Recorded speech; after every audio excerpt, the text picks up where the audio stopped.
The pros are going faster than ever, they're taking in more carbs than ever, and Morton's hydrogel technology makes that easier. It encapsulates the carbs, it's easier on the gut. If you want to try it out, you can get 15% off Morton with code LRCP15. La Fleche Wallonne, it's not just an uphill test afterwards. You've got to get there in the first place. You've got to be in position for the climb. It's a race I like, a 2.5-minute test on the Mur de Huy 1K at about 11.5%. Do have a good amount of climbing beforehand, over 200 kilometers. The lap is Côte d'Aref, Côte de Chirave, and then the Mur de Huy. We had nice weather. It's been bad weather previous 2 years when Pog won and Stevie Williams won in absolutely biblical conditions. Legnerson was in the break with Jade Christian van der Lee, and 5 teams controlling. So no Pogacar. We have somewhat of a democracy. We have Tudor for Hirschi, Ineos for Vauquelin, UAE for Cosnefroid, Decathlon for Seychelles, and Trek for Schelmoser. And yeah, Cosnefroid, he was good in Brabant. He was even better in Amstel. And he looks like one of the pickups of the season for UAE. And then Control yo-yoed between all those teams. Mauro Schmidt, he's more of a hang-back type operator. He's had a brilliant spring so far. So positioning would be his issue, but strength is not a problem. Alaphilippe, though, out of shape. So a lot of guys injured, a lot of guys sick, no Maxim Van Gils, no Pog. Remco decided to skip it. Zabora went for Hindley. First rep of the Mur de Huy, a little bit of action. Movistar decided with Raul Garcia Pierna to spice things up because, well, yeah, they don't think they have a favourite to win. I think it's a pretty good strategy, actually. The problem for him was every single team chasing him right now, they're chasing to block. FDJ for Gregoire, Ineos for Vauquelin, Decathlon for Seychelles, UAE for Cosnefroid, they're not interested.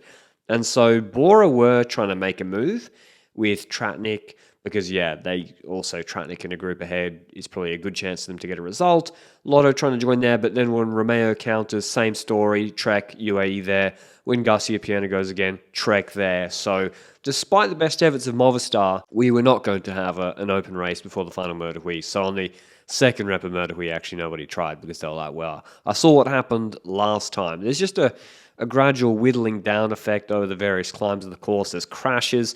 Tobias Hallen Johannesson goes down. He has to swap bike with Fredrik Zversnes, his teammate. So he's the leader for UNO-X. The cows are looking on, like what's going on there. Fisher Black had gone down hard. Hopefully he's okay. Johannesson's race was basically over. So even though it looks like in the peloton nothing's happening, because it's such a hard race, that basically ended Johannesson's race. Then there's more crashes. Hirschi goes down. His race was over. More riders involved there. I didn't see what happened to Vauquelin, but Vauquelin had to... I don't know if he was in this crash. I don't think so. I think it's Rivera on the ground. But yeah, Vauquelin definitely had to change bike because when we actually see... Well, we see Axel Laurence doing a Chris Froome. So maybe this was an homage to Chris Froome. Look at his number, 1.5.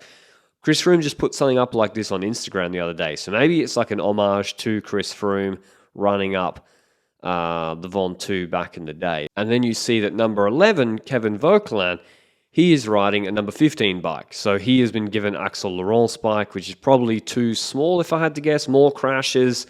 Fiorelli's on the front. Sivakov's on the front. Seychelles is always in the first 3 rows or so. And then FDJ were positioning Gregoire. So really the 3 main teams were Decathlon, FDJ and Trek. They were the strongest teams into the last Chirave. And then afterwards, actually EF were pretty strong too for Alex Baudin. Legnersund, much stronger than the rest in the break. He made it onto the base of the second last climb, which is quite close to the finish. So they still have to do a very hard 3 to 4 minutes in the last 10 minutes before the Mur de Huy. It's not just an all-out on the Mur de Huy. They have to do that, recover. Bora positioning, Hindley, Decathlon had numbers. They had Biziot, Labrosse, probably maybe La Pera, but positioning is key here. It's 1K to Mur de Huy.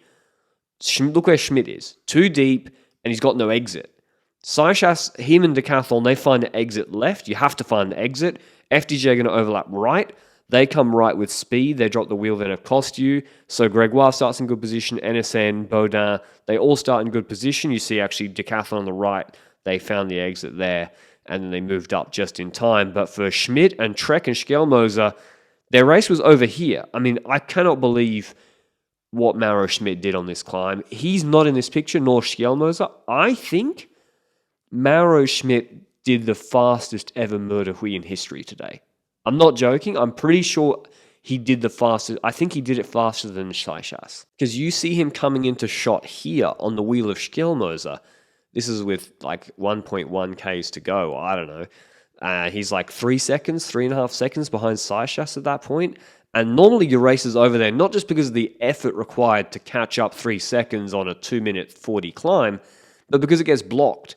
But because Seixas was pacing so hard, it was not fully blocked. It looked like it was about to get blocked here, but then he kept hammering it and guys kept dropping off the edges. Normally it's more blocked here. In the Alaphilippe, Valverde days, a bit more tactical, a bit more of a sit and sprint on the Mur de Huy. You see Schmidt, though, he's able to move up.